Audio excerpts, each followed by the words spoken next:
Per por. ¿Miedo a qué? Estamos hablando de año 90 ya. Què? Sí. Però, veiem una cosa.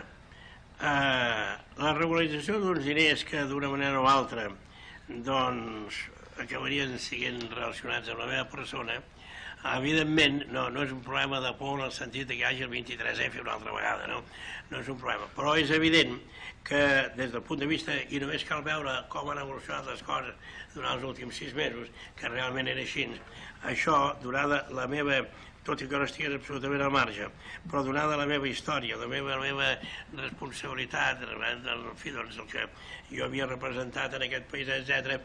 Vull dir que tot d'una apareixi això, doncs realment era una cosa que feia por. I no cal argumentar-ho gaire, això, perquè, esclar, ara ha passat.